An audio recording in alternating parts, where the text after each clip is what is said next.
you can get running. All right. Thank you, Jack. All right, everyone. Well, good afternoon. My name is AJ Evanish. I'm a project engineer here at KMSI. And as part of our best practices series, today's topic will be purchasing learning technologies with your host and CEO of KMSI, Jack Lee. I'll be here providing some general introductions and also moderating today's event. So Jack put some notes in the chat room for those of you, especially that kind of join in late. Moderators are indicated by a square icon. So if you have any questions that you don't want to put in the public chat, feel free to select one of our names, probably myself, since Jack will be speaking for most of this, and you can initiate a private chat. If it's a general question that you don't mind being shared in the chat room, feel free to use the public chat room as well. So our presentation today is going to be delivered via KMX Live, which is our virtual classroom technology. It's what we're currently logged into now. It offers much of the same features as other virtual meeting rooms. However, it's unique in the sense that we can push interactive content to you. So on that note, we will actually be pushing some content to you later in the presentation. For replay users, note, so any of you watching this in the future, note that you'll also receive that same push content. So you won't be watching just simply a recording. So stay tuned for more as we develop here. All right, so today's agenda is going to include the reasons to conduct a procurement and then the best practices for selecting a procurement team. We're also going to overview how to define your organizational requirements and then how to tie into that, how to identify your supplier's capabilities. Next, we'll address conducting a request for information, developing your expected cost forecast, and then determining the particular procurement method. And lastly, we'll go over a handful of those procurement methods before we jump into a summary and a bit of Q&A. So keep in mind, all of you right now are listen only. However, later when in the presentation, the Q&A session, we can unlock you and you can join with your microphone. I'll provide instructions at that time. So if you want to jump on and ask us some questions directly, you'll feel free to do so. In the meantime, please just shoot us a chat if necessary. So with that, Jack, you can go ahead and get started. Okay, thank you, AJ. I'm going to go ahead and close out our poll that I had running and go ahead and get started. Again, for those of you who are familiar with me, I've been around in the business now for, well, we won't say how long, but we'll say over 30 years. And in the various positions that I've held, I've been both a buyer of learning technologies and a supplier of learning technologies. So I've worked for the federal government. I've worked for large contractors, and obviously I'm now CEO of KMSI. So let's talk a few minutes about reasons that you might want to conduct a procurement. A lot of the companies out there, 10 years ago didn't have sufficient learning technologies or any learning technologies, and they were building homegrown systems to be able to manage learning development, learning conduct, and other elements of their education and training programs. And so they would get into the situation where those homegrown systems were getting kind of expensive, and they wanted to see if there were commercial technologies available, which obviously there are, that could satisfy those requirements. Another thing that we see a lot of today is that organizational policies, especially for your large corporations and government agencies, require some kind of competitive award process for purchases that exceed a certain dollar threshold. And this is where a lot of organizations get hung up, because they're not really sure how much they're going to spend on learning technologies, and they're not sure whether or not the dollar threshold will be exceeded. And so, a lot of organizations just automatically assume that they need to do, a full competitive process, even if they have, small purchase authorities, that might have been sufficient to buy the technology they needed. So this is another area we'll look at. Companies grow and shrink, organizations expand and contract, and from time to time, organizations get into the situation where they either need a more capable system to manage more complex parts of their organization's programs, or in the case of a reduction in force, they may need less expensive technology than what they currently have.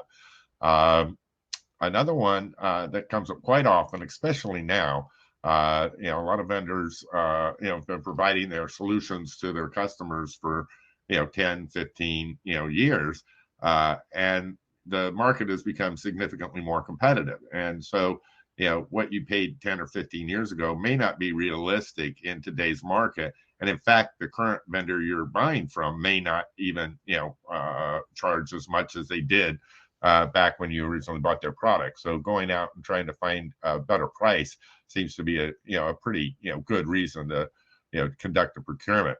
And the last one, which doesn't happen that often, but it does happen, is unresolvable dissatisfaction with the current technologies that a company is using, or the company got merged, acquired, and went out of business. Okay, we see that quite a bit in the market where you've got learning technology provider A buying learning technology provider B, terminating technology provider B's contract, and then forcing the technology B customers into the technology A product. So that tends to be a fairly big issue in the marketplace with all the mergers that have happened over the last 10 years. One reason that really isn't a good reason to do this is switching current technologies because you've hired somebody new that comes into the organization that's familiar with something other than what you have and advocates for that new product for a couple of reasons. One reason is because the rest of your staff may not be familiar with that other product, but the more important reason is that other product may not be accessible to your organization once you conduct the procurement. You may end up with something worse than what you already had and not be able to get to the product that the new manager or new director of training wants to buy, just because your procurement policies don't let you pay exorbitant prices that product may cost. So we see that quite a bit in the market as well. So the first step that you want to do here when thinking about a procurement, even before you solidify any other paperwork, is figure out who your procurement team would be. And one role that's often missed is an executive sponsor. You need somebody who has the authority within the organization to be able to commit the company to the technology being purchased at the price that the technology is going to cost. And the last thing you want to do is get halfway through a procurement process and find out you don't really have that kind of executive level support, and that the product that came to the top is either not affordable or not in the budget. So make sure you have that executive sponsorship before you get moving, and keep that person on the team. You need somebody that knows the organization's procurement standards and regulations. It doesn't matter whether you're a government agency, a public corporation, or a small business. All organizations should have some basic procurement standards and regulations that need to be followed. And you want that person on the team the whole way so that you don't make a mistake and end up in a situation where you don't, have the ability to complete the procurement. You also want somebody that knows the organization's technology standards and the organization's own internal capabilities for supporting things like integrations. Because if you don't have that individual, then questions can't get answered, and problems will arise where the suppliers, all working from different technology baselines, will be trying to figure out how the best way forward is working with the internal technology infrastructure that you have. You want to have an administrative manager that will be responsible for the conduct of the procurement. And this is more than just, a paper pusher. This is somebody, that will actually control the process. And normally you want that person in kind of a team leader, position, because the executive sponsor and the people, above may not have the time to do that. So if you can have a full-time administrative manager during the procurement, then, you're going to be a whole lot better off in meeting your own internal schedules and keeping everybody involved with the process. The last thing you want to consider is to have 3 to 5 really qualified personnel that will actually make use of the procured technology. Because those are the people that are going to end up having to live with whatever the organization buys. And they're the ones that are going to be able to give you the most hands-on experience opinion of whether or not the technologies you're looking at are actually going to solve the problem. And this is a thing that most organizations, fall short on when they bring together a procurement team, is having, all these roles on the team and well defined. You want to be able to figure out who the potential suppliers are early on, not so that you can build a list of who you're going to send your request for information or your proposal request to, but so that you can understand what the potentials of the current products on the market are, so that you can figure out how to create your requirement statement in their language, okay? Because a lot of these vendors all use the same language, and you're going to find out an awful lot by reviewing their capabilities to identify things that you may or may not have thought of with regard to your own internal requirements. So what you can do is start to download and provide, things like independent reviews of technologies that are out there and available. I'm going to push one out here to you in a second. You can send your qualified team members, and when I say qualified, people that understand what you're trying to accomplish with the technology, to industry trade shows. And I wouldn't, automatically send the most junior people to go out and collect that information, or get the data sheets from the suppliers out there. You might want to send somebody relatively senior, that can kind of guide the efforts and make sure that you're looking at the right companies and the companies that actually have the ability to, meet the scale, scope, and complexity of the programs that you have. You also can leverage sites, like LinkedIn, to find information about potential suppliers, because LinkedIn provides a very good, business-to-business interface for organizations that are actually conducting procurements. What you don't want to do is rely on an outside consultant or a consulting firm, for your requirements identification or your potential supplier list, because what they know is what they know. And while they say they keep up to date on all the major technologies that are out there, history shows that that's not the case. And what we find when companies engage one of these outside consultants is they have a very shallow understanding of the potential of technologies that are out there, and even worse, they don't understand your business, okay, and they don't understand how you're going to apply it, and they may not have time to come up to speed with that kind of information. So let's just look real quickly at what an independent technology review might look like. I'm going to go ahead and push this out to everybody, and when you get it on the screen, it's going to take up your whole screen, and you'll be able to scroll through it to see what an independent, and when I say independent, one that doesn't get paid to do the evaluation by the vendor. Okay. So, when I use the word independent, I mean, it's something that the company being evaluated didn't write a check to the evaluating company to give them a nice rosy evaluation. Now, this is an evaluation on our product, obviously, but it gives you an idea of the depth that these kind of independent reviews, cover. And you can start thinking of things that, might fit into your requirements list by reading through a couple of these and providing them to your other team members so that they, can start thinking of how those might apply, especially the more technical people that are going to be responsible for actually using whatever technology it is you're going to buy. And they're usually broken down by component, like this one is, so that you have a pretty good idea. What are the collaboration tools? What are the examination tools? What are the e-learning development tools? What are your assessment tools, et cetera? Performance support, on and on. This is a very long report. You can download this. If you should see a download and a print link in your PDF viewer on your screen. You can download this, and review it in depth a little later on. But I wanted to give you an example of A, an organization like Technology Evaluation Centers, and B, an actual report, so you can see the amount of detail that you can get out of these reports to start thinking through, what your true requirements are and the language that you're going to use to communicate those requirements, to your prospective suppliers.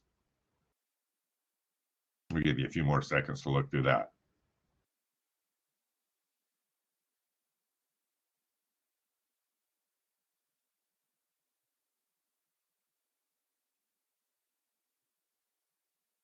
hopefully that font isn't too small for you to read. You can blow that up a little bit. There's a zoom in feature with the PDF viewer that you can use to blow that up. Okay. Hopefully those of you who wanted to download it have. I'm going to go ahead and move on. All of this I'm going to provide in a link at the end that you can get everything, including the slide deck that we're using to present today. If you're interested in having this for future reference internally. But for now, I'm going to go ahead and reset that and move on.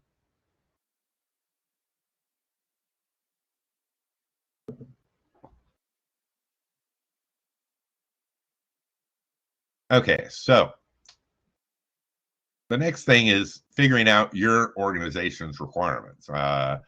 And what you really should do is start with bringing the team together and discussing what the organization's needs are, and then starting an iterative process that allows each member of the team to provide input.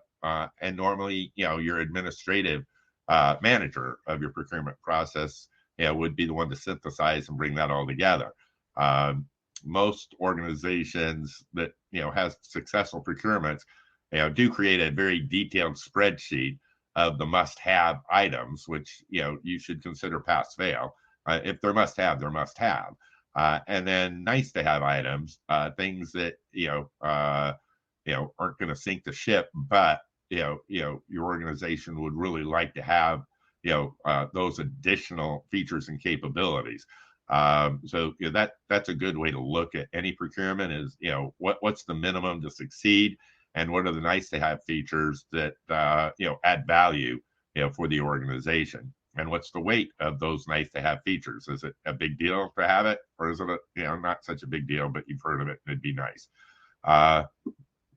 You should always identify the total of technology end users, because almost every vendor out there uses the number of users as a factor in providing you a price. Now, there's vendors like us that have unlimited user pricing, but that's rare. Unlimited user pricing is extremely rare, or it's so expensive it's never, nobody ever does it. So what you want to do is make sure that if you're buying technology, how many seats do you need? How many authoring licenses do you need? How many learning management system technology users are you going to have, et cetera? Those things need to be figured out early on in the process. And you also want to be able to estimate what the electronic data storage needs are going to be for your cloud solutions. Now, obviously, if you're buying the technology and it's going to be hosted, on your side of the fence, not on the cloud, then that may not be such a big deal. But if you are doing a cloud-based solution, storage can become quite expensive. Just ask any customer of Zoom that has a lot of recorded videos out there, how much that's costing them. So being able to migrate that kind of stuff off of Zoom into some other storage that's cloud-based, that's less expensive, can be a significant cost savings. So those are the kind of things that you need to think about as you're defining your organizational requirements. If you can't develop a detailed technology requirements, then there's got to be a personnel issue somewhere.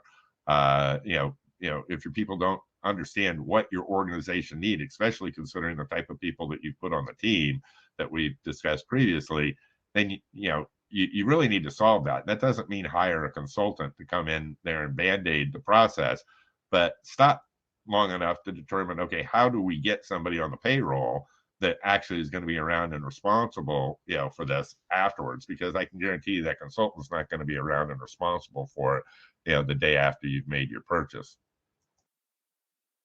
The next thing you want to talk about, hold on, let me just go back here for a second. Let me pass out a spreadsheet real quick that you guys can look at that kind of gives you an idea of what one of these assessment spreadsheets would look like for defining requirements. Now, this is extremely comprehensive, and it's broken down into multiple segments. And I'm not expecting you to read every element of it, but you can get an idea of what kind of capabilities you may need for a general platform, or for a learning management system, or for a content management system, for an authoring system, a talent management system, etc. And then figure out what weight you want to assign to that element. How important is it to your organization And then, you can download the spreadsheet right at the top. And again, I'm going to pass these links out to you so you don't have to worry about doing it now. But you can download this spreadsheet and edit it, take out the stuff you don't need, leave in the stuff you do need, and have an excellent starting point for your team to start that iterative process of creating the final list that you're going to show to potential and prospective vendors. And using a list like this keeps you from having to learn the vendor language, okay? Because this is all written in vendor language. So again, things like virtual classroom, artificial intelligence, etc., are all covered by this list. And I'm sure not all of you will need everything on this list, but I'm sure that all of you need quite a few of the things that are on this list. So at least it's a starting point for you. It's a whole lot easier to delete rows out of a spreadsheet than it is to write things from scratch. And we'll pass that out at the end of today's presentation. I'm going to go ahead and reset that real quick.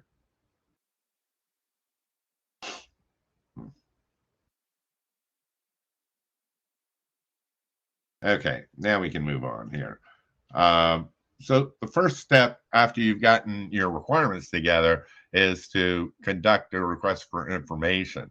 You're not going to know who all the prospective vendors are at this point, but you've got a pretty good idea who some of the major ones are if you did, the trade show visits or, any of the things that we talked about in identifying the vendors above. And what your RFI, request for information, needs to do is clearly state what the technology must do without the need for third-party software. What you don't want is to put out an RFP and have some contractor come through and use product A, product B, product C, product D, to solve your problem. Because when you do that, you caused a bunch of failure points, in any solution. Every time you have to integrate two products, you increase the risk of failure significantly. The other problem that you have when you use a lot of third-party products, especially on the cloud, is if any one of them goes down, you could have a big problem. And that again increases the risk associated with the viability of your end solution. So try and figure out what you need done without third-party software. If you're already using Microsoft Teams internally for meetings,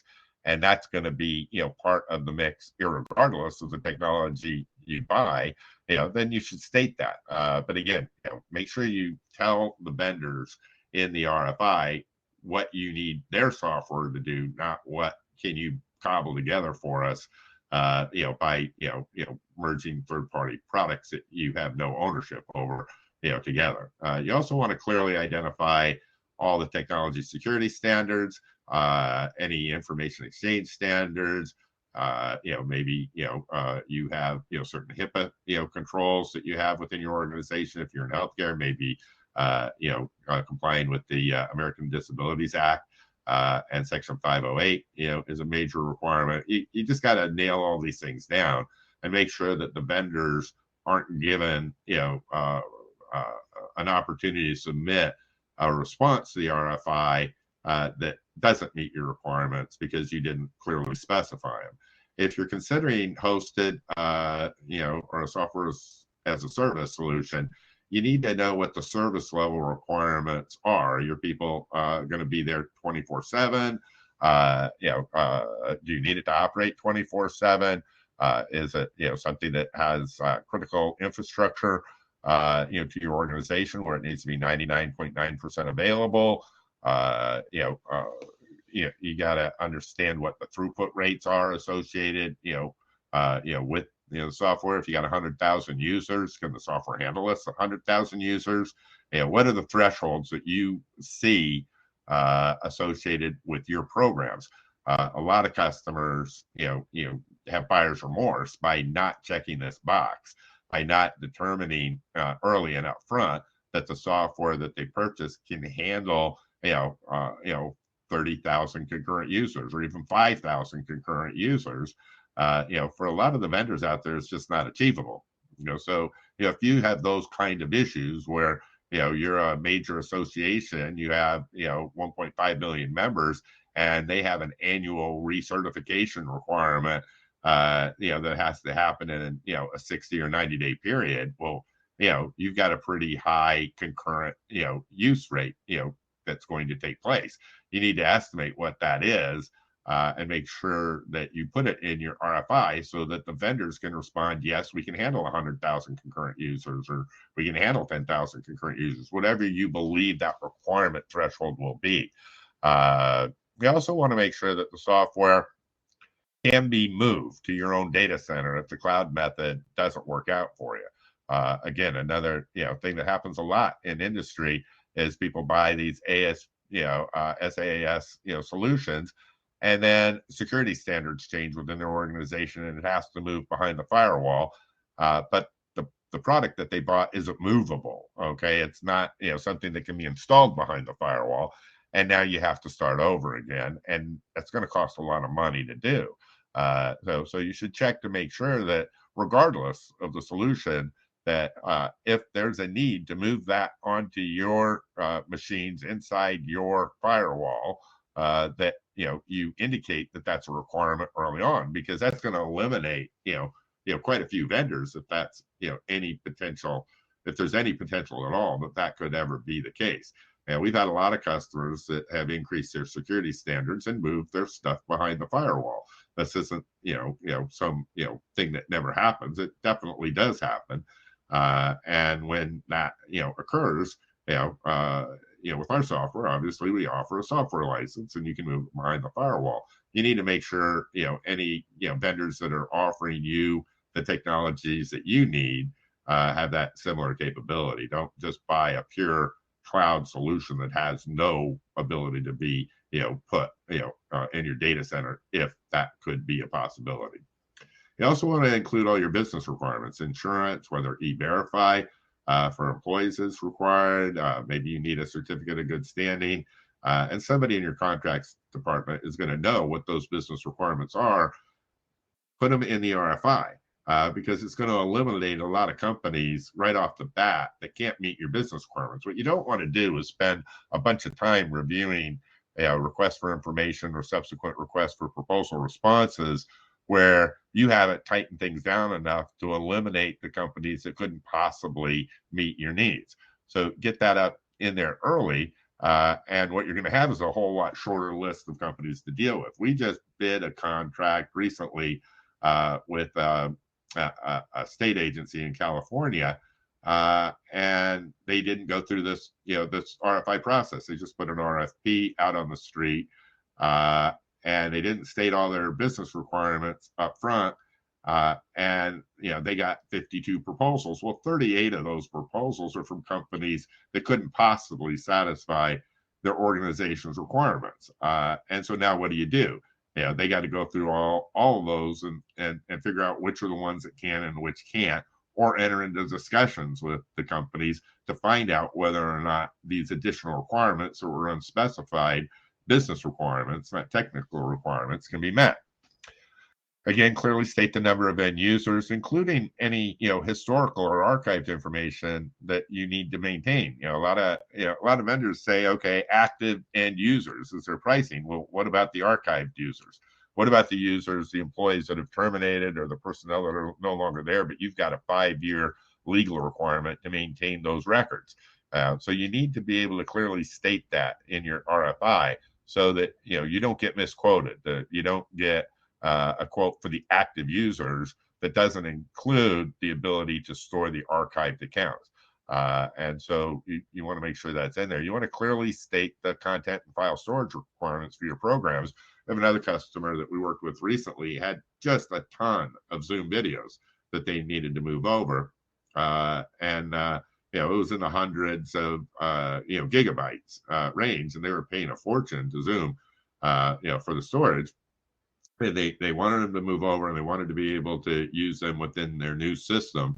And again, making sure that you tell the vendors, hey, we've got half a terabyte of information, or we've got 300 gigabytes of information that has to be moved.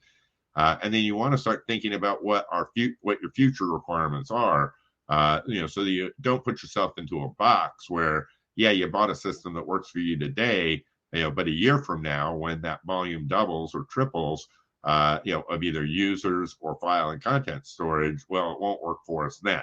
You need to, think about the future, clearly state the current requirements. And then, you also want to start thinking about what the potential future requirements, will be, and validate that the vendors can support what you believe your future needs will be at a reasonable price or at all. Some of the vendors may have to drop out. The last thing you want to have is some references that are similar in scope, to what you're trying to do. And that doesn't necessarily mean in the same industry as you, but that definitely means that are of similar size and complexity. Do they have 40,000 courses that need to be developed, or do they have 60 catalogs that are segmented by different regions or states or whatever? Whatever your requirements are, see if the suppliers can provide you 3 references that are reasonably similar to the scope and scale and complexity of your requirements.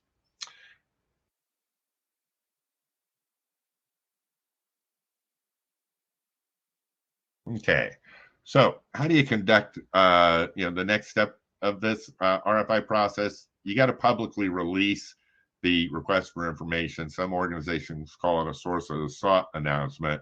And you want to distribute it on your website if you have a procurement component to your website, and get it out via industry associations, and make sure it gets indexed up by Google, so that organizations that are searching for opportunities that may be able to meet your needs can get it. That doesn't necessarily mean they're going to respond to it.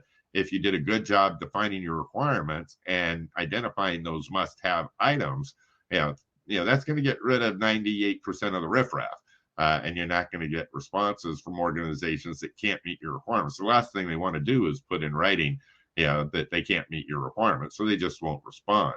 This is a very inexpensive process compared to what comes next. If you don't do this right, the cost of your entire procurement is going to double or triple, because you're going to be doing it during an active RFP or limited procurement process, and that's going to cost far more than doing the RFI right the first time.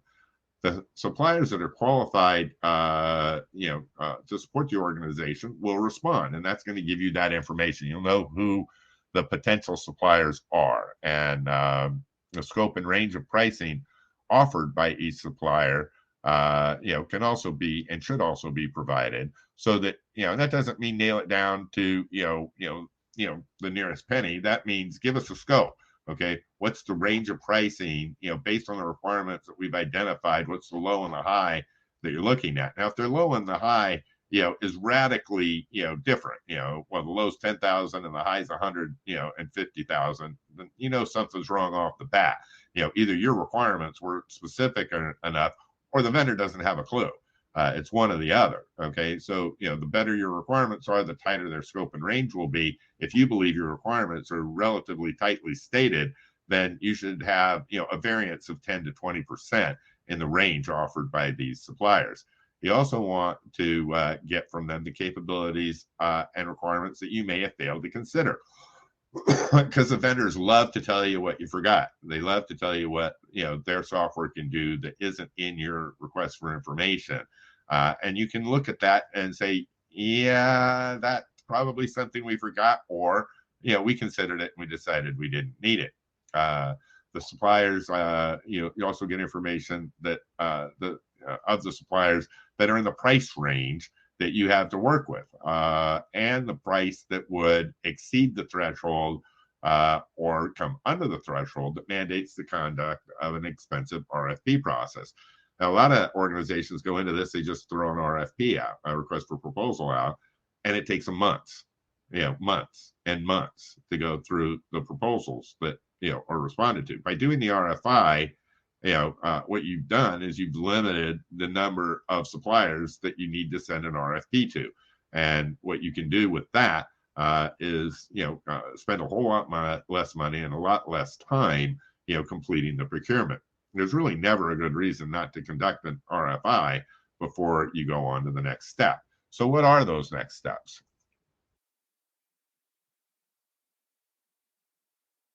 Well, now that you've gotten a response from the suppliers, the next thing you should do is make sure that your executive sponsor is on board with the cost forecast, so that you're not moving forward with money you don't have.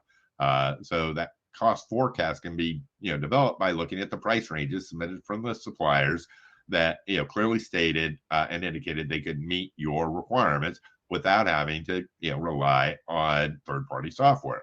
Again, that's going to increase the cost risk of any program when a vendor says, well, I can meet half of it, but to do the other half, I got to buy this other thing. That's a clear red flag that you need to think about. Most suppliers have a lot of flexibility in their pricing. They tend to start high and work their way back. Is what a lot of the suppliers out there do. But the ones that have published pricing, okay, don't normally do that. So, you get two kind of suppliers out there. The one that has published pricing where everybody can look at it. Everybody knows what the price for their product is. And then the other suppliers that are basically saying, well, how much money do you got? Well, magically, it's exactly that much. So those are the ones that, have, some flexibility, obviously, in their pricing, because, they don't publish, price lists. They don't, publish that information. But I would avoid making any assumptions about what the potential overruns or the ability of your organization to negotiate lower pricing will be at this stage. Just work with what they give you. And again, if that cost forecast range is, greater than 20%, again, you either got, your requirements not fully defined, or the vendor, doesn't understand your requirements. It's one of the two. The next step there, I would recommend, and a lot of organizations do this just as a policy, is get the 5 lowest cost suppliers that met your requirements, and figure out what the median price is of the high and the low from those suppliers. And that should give you a ballpark estimate of what you're actually going to spend for the product. It may be a little higher, it may be a little lower, but it's not going to be radically off. And that's what you can feed up the chain of command to make sure that they're on board, with the end ticket. The last thing you want to do is use the price of what you currently are using for your anticipated future costs, because that never works. Okay. If you've got product X and you've had it for 5 years, chances are, anything you buy today is going to be significantly cheaper. It's just, the way technology moves. Like the price of technology comes down, as time moves on and the products get better. So again, you should, never use the price of your current technology, because it'll probably, in most cases, if your organization hasn't outgrown that technology, it's going to be much higher than what, it's going to cost now to buy the same thing, even from that same vendor. If that vendor responds to your RFI, chances are they're going to respond with much lower pricing, if they know that they're having to compete to keep your business. That's just common sense. Not a good reason to do an RFI or an RFP just to beat your current vendor up. If you keep an open mind about this, though, you'll see that your current vendor most likely has a lot more flexibility in your pricing than they previously let you know about. So then, now that you've got that, you've got the executive sponsor support. Now you're at the point where you can start looking at what procurement method you're going to use. You should never automatically assume that you're going to have to do a full-blown RFP, because a lot of this technology does not require an RFP. Why? Because it doesn't cost as much as you might have thought or as you're currently spending. Almost every organization has an exception in their policies for doing a full, request for proposal process. And that can be based on either, there's only 5 companies out there that can do it. There's only one company out there can do it, known as sole source, or the threshold of our organization, let's say it's $50,000, requires you to do an RFP. Well, if the product, that you need,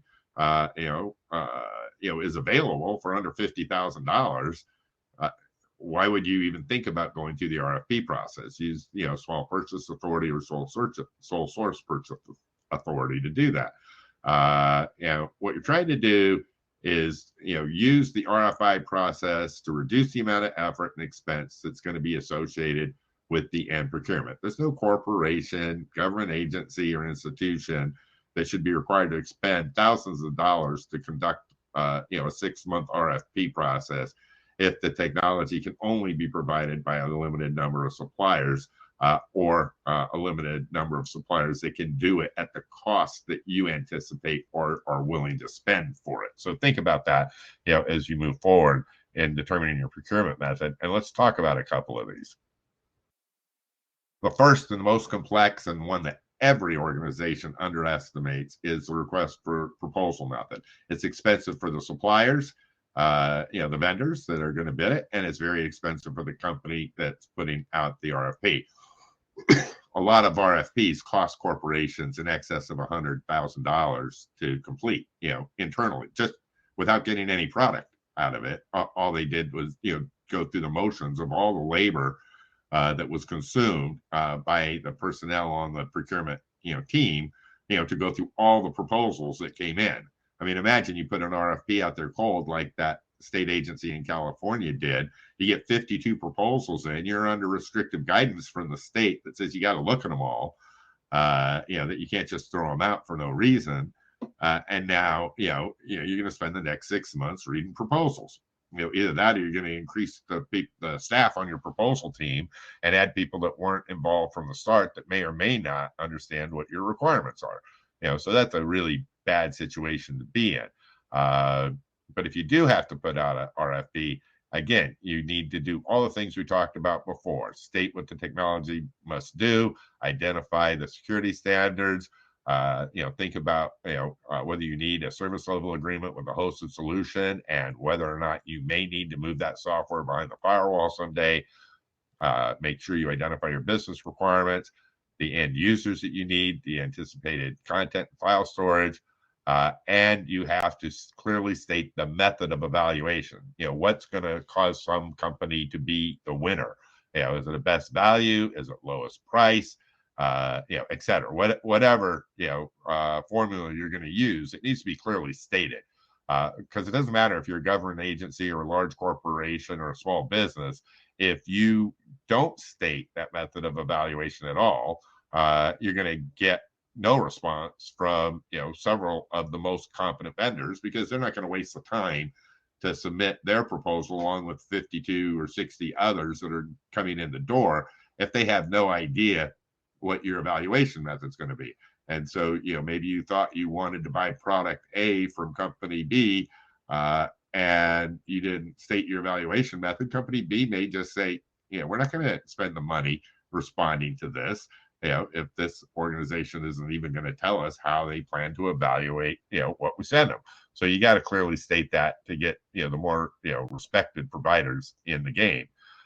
You want to establish some timelines. When is the proposal due? When do you plan on awarding a contract? Every organization misses their anticipated contract award dates. They just do. They always underestimate the number of proposal responses that they're going to get because they didn't adequately prepare an RFI, or the RFI that they did prepare, didn't have all the information that we previously covered being requested from the suppliers. You need to tell the vendors how long their proposal must be good for. You need to, make sure that the vendor understands what your transition, integration, and system availability dates are. So, if you expect that software to be fully operational within 60 days after, contract award, you need to state that, because that's going to drive their cost. Okay. Certainly don't leave that open, because then you're going to get surprised with the cost. The period of performance that you plan on awarding the contract for. Maybe it's a year with, option years. Maybe it's a 3-year base period with options to renew. Whatever your planned period of performance is going to be, clearly state it, because it will drive price for almost every vendor in the learning technology arena. Again, back to the 3 references, that should have been put out in your RFI. Similar scope and complexity to your requirements. And then at this point, you darn well, if you've gone this far, want to make sure you've checked all those references. Do not subjectively increase or decrease a supplier evaluated score in your proposal process. That's the easiest way to have to start over. is when a supplier that's been in the business for a long time constantly competes against all the other vendors that have submitted you proposals, ends up finding that their score was, ridiculously undervalued, and they have historical data to prove it. Don't do that. Go with the go, no go for the must haves. And then weight the criteria for the nice to haves, and you won't run into this problem because now you've got a spreadsheet that is not subjective, it's objective. You said this was a requirement. Did you meet it? Yes or no? You said this was a nice to have and we're willing, to, spend an extra 2%, or it's, got this value to our organization. Now it doesn't become an issue of contention. Now, when you get, the proposals back in, and you've had the chance to review them, we've done a fair analysis of the responses. Look at the 5 lowest cost providers that meet the requirements on that pass-fail basis, and see what those 5 low-cost providers, really offer. You said what was important. You said what you must have. You said what was nice to have. Those 5 lowest cost providers, one of them probably not only meets your go no go, but meets some greater component of your nice to have items. And then get demonstrations from those 5. If none of the 5, are satisfactory, either again your requirements weren't sufficient, or they were not being totally candid with you in their proposal response, and you move on to the next 5 lowest, and just move up the flagpole until you find one that meets those stated requirements, gives you the good cost that you were hoping for in your procurement, and offers some, if not all, of the optional options or the nice to have options that you thought were important. You should get to that fairly quickly if you just schedule 5 at a time. You probably won't get past 6 or 7 or 8 demos before you land on one that really is going to work. Again, use that stated method of evaluation. Don't modify it after the fact, because again, all the vendors are counting on you to do what you said. And the last thing you want to have to do is go to court and pay that supplier's proposal costs, because you not followed your evaluation method, and you don't have the paperwork to back it up. And this happens a lot, especially in the government. And a lot of times the government ends up getting overturned. Even state governments get overturned.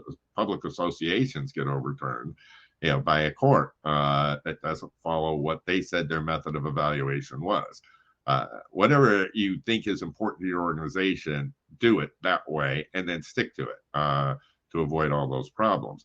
If new or unstated requirements identified during the proposal evaluation, you can't give credit for things that you never asked for. The best approach, if your requirements were not accurate, issue an amendment to the RFP and start over. Don't just hold it close to the vest hoping somebody responds with your unstated requirement, because chances are that a lot of those vendors could have responded with your unstated requirement, and now they're not going to know that you've got a secret. So that's always a good idea, to just put an amendment out and request addendums to their proposals. Okay, next method, limited source. Okay, limited source. Normally less than 5 companies, is what would be considered limited source. So if less than 5 RFI responses meet all of your stated requirements that you said were pass fail, now you should be able to move forward with a firm fixed price quotation from each provider. The reason you want to go firm fixed price at this point is because you haven't done a competitive procurement, and you want to nail that number down. Okay, you want to know for sure that what it's going to cost to get this product. You want to communicate the timelines. The period of the proposals must be good for your transition availability dates, and then get demonstrations from all 5. you're going to find out pretty quickly with the limited source method whether or not you're going to get to the finish line. And you can do this before you issue a full RFP. If you get a limited number that actually meet 100% of your requirements, and no more, then the limited source method can be the way to go. And then again, you should award the contract to the provider that demonstrates to meet the stated requirements and provides the lowest price. Remember, you haven't put out evaluation criteria at this point. This is as a response to the RFI that you've decided not to automatically move to an RFP, but you're going to, see if, one of these 5 that did meet 100% of your requirements can actually give you a firm fixed price that you can live with. And then you'll award the contract normally to the one that provides the lowest price. And that tends to be, pretty bulletproof in the courts as well. The last method, which should be used a lot more frequently than it is, and I'm not quite sure why it isn't, is the sole source method. And that's where only one response meets all of the stated requirements. If they were pass-fail requirements and you only have one vendor that was able to meet them all, then, why go through the process of doing the RFP? Move to sole source. If your requirements are broad, and complex and unique, there's a very good chance that you're going to find that one vendor that actually does everything you needed done. And there's no reason to, have to wait for other software vendors or suppliers to figure out how to get their software to do what you need it to do.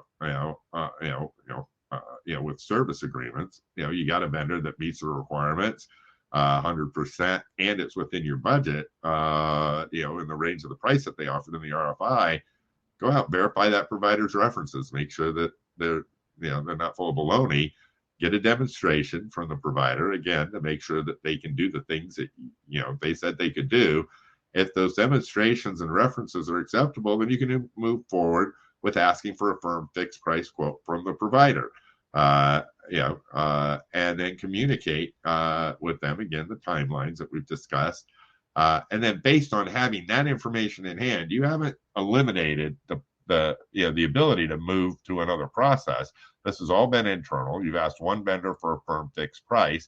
Now you can think about preparing and submitting sole source justification up the flagpole for approval. Okay.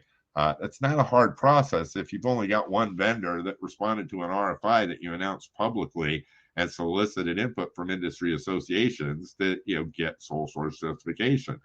And then you can award to that provider if they demonstrated the ability to meet your stated requirements, or if they were the only vendor that allowed you to move forward with small purchase authority. Let's say that you have a $50,000 or $10,000 small purchase authority in your organization. Why wouldn't you use that method to buy the product that you need if it meets all your requirements to save months and months and months of people's time going through 52 responses to an RFP that you put out? It's only common sense. You're not going to spend hundreds of thousands of dollars to buy a $50,000 or a $10,000 product, or you shouldn't. So those are the kind of things that you can do with the sole source method. So with that, let's do a quick summary here, and then we'll open up the microphones for everybody. Most organizations do not have a process to determine if the price being paid for their current technology is even reasonably competitive. Okay, they just don't look. And that's that. If it's not broke, don't fix it approach. But what organizations find when they do put out an RFI is that they're overpaid, and even the current supplier doesn't charge as much anymore as they are charging you today. So those are things that just need to be resolved, and organizations need to think about just putting out an RFI, even if you don't plan on changing suppliers. Put out the RFI and find out if you're overpaying. Okay, now what I'm not asking you to do is go through the motions process here with that RFI. But if you do find that you are radically overpaying, there's a very, very good chance you can find a better product than what you're using today. Those organizations that go through the motions spend, tens if not hundreds of thousands of dollars on a competitive procurement just to justify the use of their current technologies, to waste everybody's time, and they drive the cost of everything up, both for themselves and for the suppliers out there that are providing the products. So that's kind of a bad practice. By defining your requirements tightly, you could and should be able to request, firm fixed price cost proposals from prospective suppliers, unless there's some huge area of variability that can't possibly be forecast, then what your requirements are, things that you can't say a ceiling of, not more than, then there should be no reason not to get firm fixed price quotes for any of these technology offerings that are out there. If you don't, chances are, you're going to find, out that there's other items you're going to get to pay for. One thing that, I do recommend is that you could, not during the RFI or RFP process necessarily, but during, final contract negotiations, just get labor rates nailed down for any, potential areas where support services may be required. You can always go to somebody else to get those services done, but find out what their rates are so that you are armed with them if down the road you want to, do something else, or you need, some additional support services, or maybe you just need administrative services that, that company may be in a better position to provide at a lower price. You need to always think about what the surcharge rates are, for any elements in there, like the number of users. So, maybe their fixed price is good to 10,000 users, a year or something like that, during the course of a year. Okay, well, what does it cost if we go to 10,001? What happens to the price? Those are the things that you want to figure out. And is that going to break the bank? If we were off by one, figure out what those surcharge rates are for elements like number of users, content, data storage, and you can also use that to start forecasting what your potential out year or future variability may be, for that product. The last thing you want to do is follow the if it's not broken, don't fix it approach. If you've got wildly overpriced technology, which a lot of companies and government organizations have. They've had the technology for 15 years, and they're paying, there's learning management systems out there that are costing organizations $5 million a year, that if they even, went and competitively asked their current provider to compete against the rest of the industry, that cost would drop in half immediately. So, if you're in that situation, the RFI is a great way to get the price down, with your current vendor. And you may just find that your current vendor isn't the best technology to be working with at that point. The last thing you want to do is do nothing. So with that, I'm going to go ahead and push out one last thing here real quick. Give you a chance to look at it. This is a web page off of our website. And when you get it, it has a whole bunch of links in it. I'm also going to put the URL for that web page into the chat room, so that after we're done today, you can go and download anything that you think is useful that we put out during today's discussion. So I've now put that into the chat room. Don't worry about downloading everything now or reading through everything now. I just want to show you that there is a resource out there where virtually everything that we've talked about is condensed, and gives you the ability to download things like the spreadsheet that I talked about for your requirements, and other elements like examples of technology assessments that are out there. Just again, a valuable resource. And then there's also an example sole source justification in there that you can read to see how a sole source justification is normally written for a state government agency or a federal government agency or a corporation. They all tend to follow the same basic approach.